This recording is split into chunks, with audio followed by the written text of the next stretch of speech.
এ কোরআন বলছে আমার ভিতরে শুধু রাজনীতি নাই, গোটা বিশ্বকে রাজনীতিকে আমি শিখাই, অর্থনীতি শিখাই, পৃথিবী চলবে কিভাবে তা আমি দেখাই।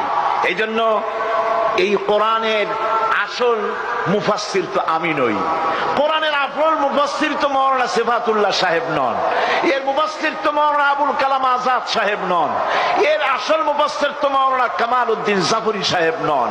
এর আসল মুফাসসির কে?